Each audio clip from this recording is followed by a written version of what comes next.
Bonjour tout le monde, ici Geoff qui vous souhaite la bienvenue à un autre épisode de Ukulele Aerobics. Aujourd'hui, jour 4, c'est la journée des gammes et nous avons quelques nouveautés au menu. Tout d'abord, une nouvelle gamme et j'ai nommé la gamme de La majeure. Deuxième nouveauté, on va voir une nouvelle séquence pour pratiquer cette gamme qui s'étend sur 2 mesures et qui a la particularité, je pense que c'est la première fois, de sonner réellement comme une vraie mélodie, quelque chose que vous pourriez par exemple retrouver en musique classique. Allons donc sans plus tarder voir de quoi ça a l'air avec la démo, c'est parti! Pour reproduire l'exemple audio du livre, ajustez votre métronome à une vitesse de 112 battements par minute, là où chaque clic vaut une noire, ou si vous préférez, là où chaque clic vaut un battement de pied, comme ceci. Pour ce qui est de la façon de compter, ça donne 1 et 2 et 3 et 4 et 1 et 2 et 3 et 4 et...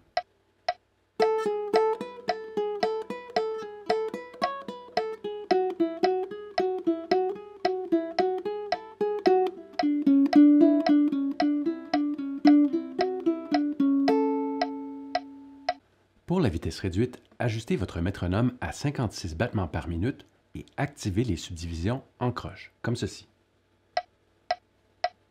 Pour ce qui est de la façon de compter, ça donne donc 1 et 2 et 3 et 4 et ainsi de suite.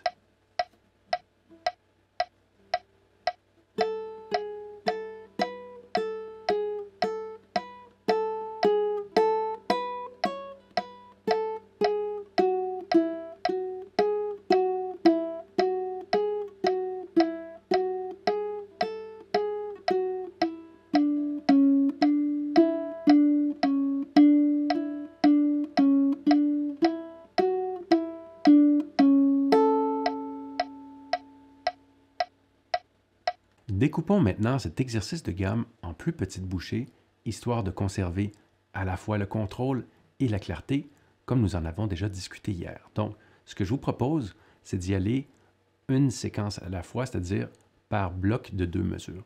Si jamais ça c'est trop, évidemment, vous êtes les bienvenus à réduire la taille de cette bouchée, peut-être rendre ça aussi petit que ce qu'il faudra afin que ça soit clair pour vous, et ce, dès la phase d'exploration. Alors, commençons donc par l'exploration de la première séquence, c'est parti.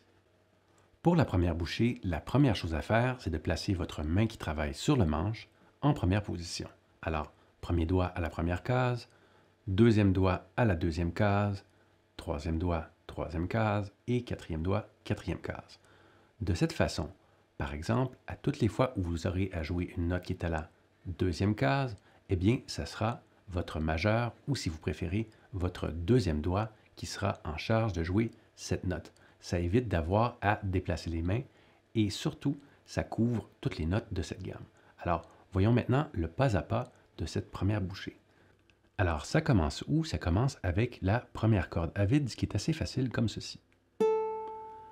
Ensuite, si vous avez bien écouté ce que j'ai dit à peine quelques secondes, on va jouer la quatrième case sur la deuxième corde, ce qui veut donc dire que ce sera une mission pour votre quatrième doigt, comme ceci. Donc, allons-y encore une fois, 0, 4. Ensuite, on revient 0 sur la première corde. Prochaine note, c'est la deuxième case sur la première corde, donc c'est une mission pour votre deuxième doigt. Allons-y donc pour les 4 premières notes. 0, 4, 0, 2. Ensuite, on répète carrément cette même séquence. Donc, 0, 4, 0, 2. Ça fait le tour de la première mesure. La deuxième mesure, qui est donc la deuxième moitié de cette première bouchée ou cette première séquence, est légèrement différente. Ça commence de la même façon, donc, encore une fois, 0, 4, 0, 2, mais la fin est différente, donc 4, 2, 0, et on change de corde, 4. Ce qui fait donc que si on regarde le tour complet de cette première bouchée, ça donne 3 fois la même chose avec une fin un peu différente. Allons-y.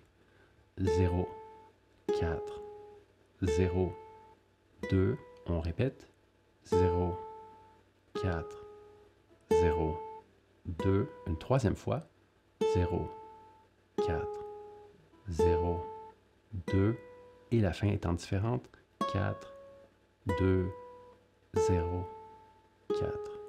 Alors, la deuxième bouchée commence à la deuxième corde, à la deuxième case. C'est donc un travail pour notre deuxième doigt. C'est parti. Alors, 2, ensuite, on va vers la corde à vide, 0, on revient à 2, et on utilise notre quatrième doigt pour la quatrième case, comme ceci. Tout comme on l'avait vu lors de la première bouchée, nous allons répéter donc cette petite mini-séquence 3 fois. Donc, 2, 0, 2, 4, une autre fois, 2, 0, 2, 4, et une troisième fois, 2, 0, 2, 4, et encore une fois, la finale sera un peu différente. Alors pour la finale, on passe à la première corde à vide, 0, et on revient à la deuxième corde, 4, 2, 0. Ce qui fait donc, au total, si on combine tous ensemble, donc 3 fois la première séquence, 3 fois la première mini-séquence, et une finale un peu différente. Donc 2, 0, 2, 4, 2, 0, 2, 4, une troisième fois, 2, 0, 2, 4, et la finale, 0, 4, 2 et 0. Ça fait le tour de la deuxième bouchée.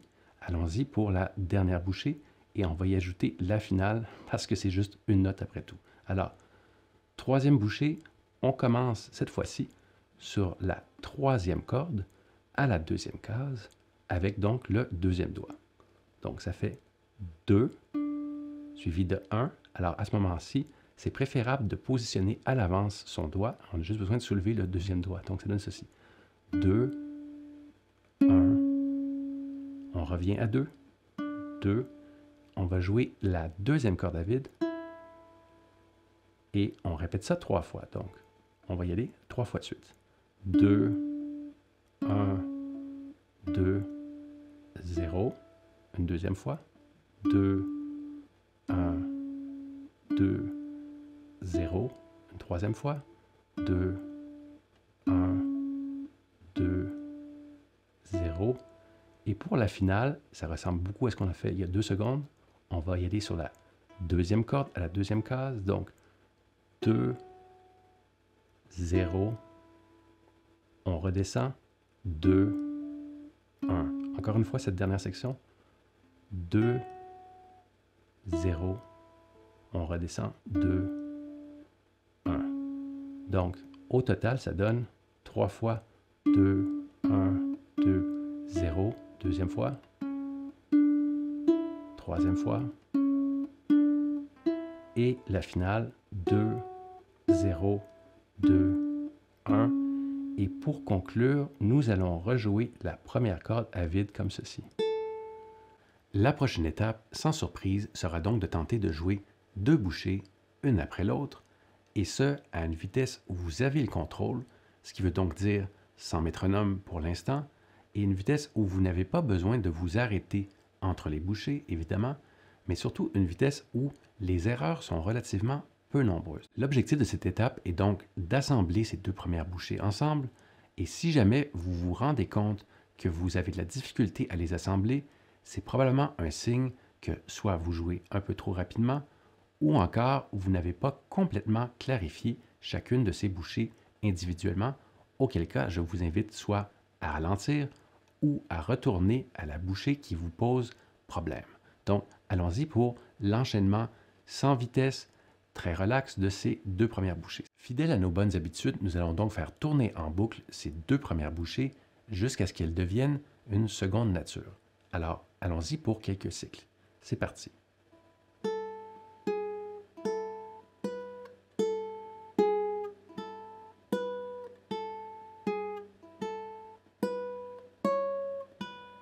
Deuxième bouchée.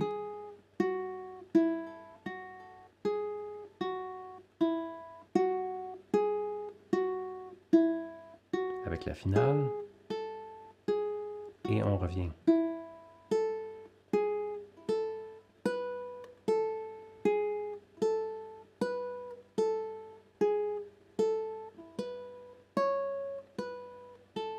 Deuxième bouchée.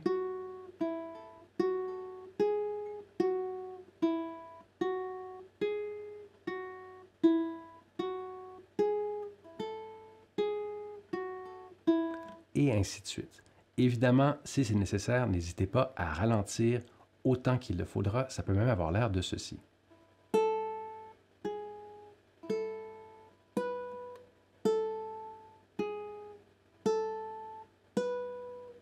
Et ainsi de suite. Donc, n'hésitez pas. Ce qui est important, c'est que vous restiez en contrôle. Deuxième cycle. Alors, on va maintenant tenter d'assembler la deuxième et la troisième bouchée. Donc, partons donc de la deuxième case à la deuxième corde pour la deuxième bouchée. C'est parti.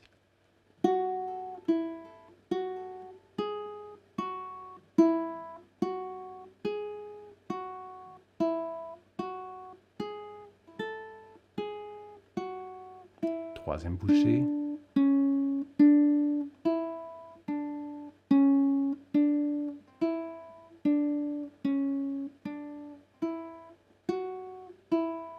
On revient à la deuxième.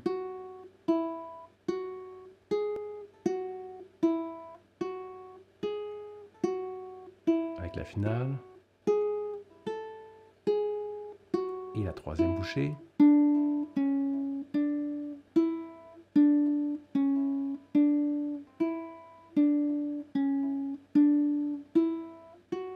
Et ainsi de suite.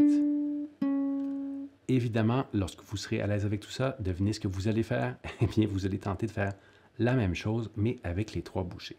Bonne nouvelle, j'ai des conseils pour vous, autant pour votre main qui travaille sur le manche que votre main qui joue sur les cordes.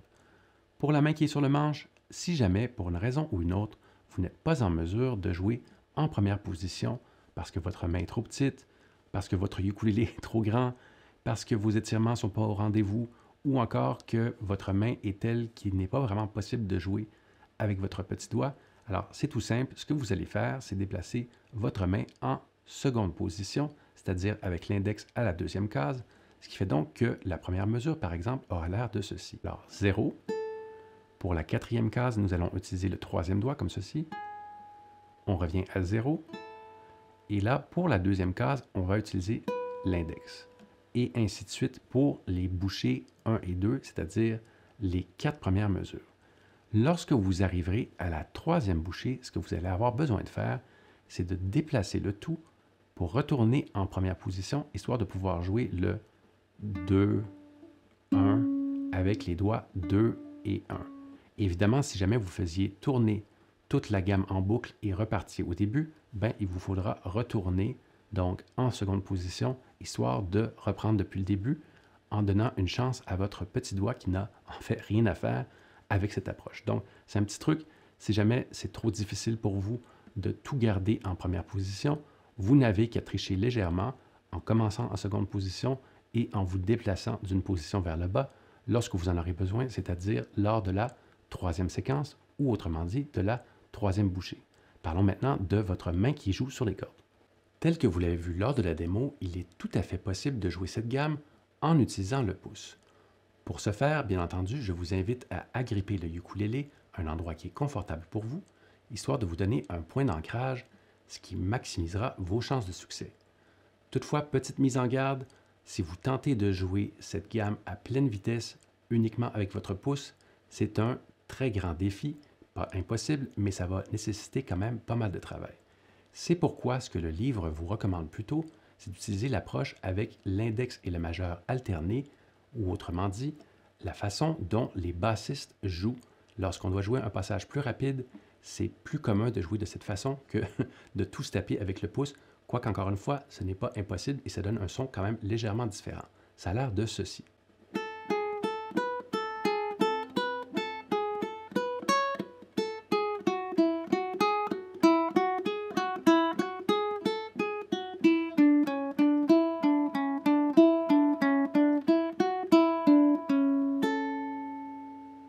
En terminant, petit rappel amical, la raison principale de pratiquer des gammes, c'est de prendre un peu d'avance afin que lorsque vous voudrez jouer des mélodies qui sont dans la gamme que vous êtes en train de pratiquer, votre main qui est sur le manche soit déjà prête et soit déjà suffisamment agile afin de se déplacer correctement sans que vous ayez besoin de réfléchir, ce qui au final voudra dire que vous pourrez vous concentrer sur ce qui est le plus important, c'est-à-dire avoir du plaisir et jouer comme un enfant, ma foi.